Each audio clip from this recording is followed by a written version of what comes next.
People, hope you all are doing well. आज हम लोग बात करेंगे सेक्शन 93 सीआरपीसी के बारे में। सेक्शन 93 से 98 तक प्री के लिए इम्पॉर्टेंट है और सेक्शन 93 एंड 97 दोनों ही सेक्शंस मेंस के लिए भी इम्पॉर्टेंट है, कभी कभी पूछ लिया जाता है। ठीक है, so section 93 says when search warrant may be issued, कि कब जो है कोर्ट सर्च वारंट इश्यू करती है। So subsection 1 clause A says where any court has reason to believe, जहां पर किसी कोर्ट को लगता है, किसी कोर्ट के पास reason to believe है that a person to whom a summons or order, कि जिसके पास summons या फिर order under section 91 or a requisition under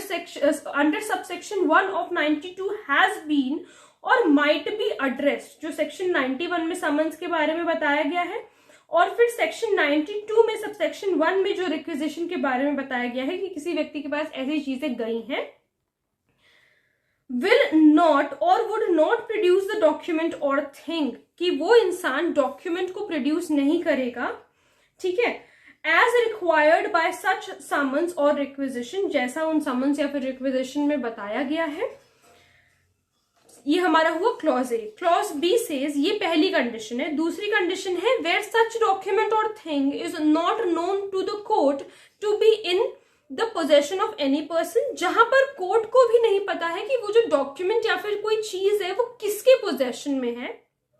और where the court considers that the purposes of any inquiry, trial or other proceeding under this court will be served by a general search or inspection। तो ऐसे cases में क्या होगा, it में issue a search warrant. तो ऐसे cases में ये जो 3 क्लॉसेस दिए गए हैं, अगर ऐसा कोई केस है तो ऐसे केस में जो कोर्ट है वो सर्च वारंट इशू करेगी। And the person to whom search warrant is directed, और फिर जो जिसके पास सर्च वारंट जिसको डायरेक्ट किया गया है, यूजुअली पुलिस ऑफिसर्स को ही सर्च वारंट दिया जाता है,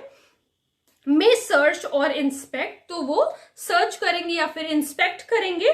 इन accordance therewith and the provisions hereinafter contained. तो जैसा कि सेक्शन में बताया गया है उस हिसाब से वो उस जगह को सर्च करेंगे। Now subsection 2 says the court में इफ इट थिंक्स फिट, अगर कोर्ट को लगता है, specify in the warrant the particular place और पार्ट देयर ऑफ, उस सर्च वारंट में कोर्ट कोई एक पर्टिकुलर प्लेस को मेंशन करेगी कि तुम्हें, मतलब पुलिस ऑफिसर को जिसको भी डायरेक्ट किया गया है वो सर्च वारंट, कि सिर्फ उतनी ही पर्टिकुलर जगह पर सर्च होना चाहिए या फिर इंस्पेक्शन होना चाहिए। ठीक है, जैसे मान लो किसी गली में उसमें सर्च वारंट में स्पेसिफिकली मेंशन्ड है कि किसी गली में किसी रेजिडेंशियल एरिया में सर्च होना है, या फिर उस गली के 4 घर हैं, सिर्फ उन्हीं 4 घरों में सर्चिंग होगी, तो ये कोर्ट अपना, अगर कोर्ट चाहती है, अगर इफ इट थिंक्स फिट, तो कोर्ट ऐसा कर सकती है। ठीक है, to which only the search और इंस्पेक्शन शैल एक्सटेंड, कि फिर वह उसी जगह तक वो सर्च या फिर इंस्पेक्शन एक्सटेंड होना चाहिए, उससे आगे नहीं जा सकता। And the person charged with the execution of such warrant, और जिस पर्सन को उस वारंट के एग्जीक्यूशन के लिए चार्ज किया गया है, शैल देन सर्च और इंस्पेक्ट ओनली द प्लेस और पार्ट सो स्पेसिफाइड, तो particular place is to be searched, जो उसमें उस वारंट में लिखी होगी, जो उस वारंट में स्पेसिफाई की होगी, सिर्फ वो पर्सन उसी जगह को सर्च करेगा। Subsection 3 says nothing contained in this section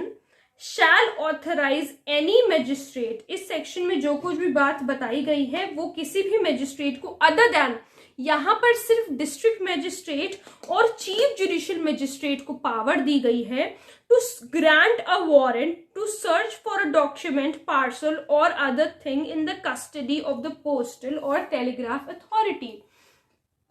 देखो, इस सेक्शन में ये बताया गया है कि जो डिस्ट्रिक्ट मैजिस्ट्रेट हैं और जो चीफ जुडिशियल मैजिस्ट्रेट हैं, जो डीएम और सीजीएम हैं, सिर्फ वो ही वारंट ग्रांट कर सकते हैं पोस्टल अथॉरिटी के पास। पोस्टल अथॉरिटी के पास अगर कोई भी चीज है, ठीक है, जो उनको जरूरत है,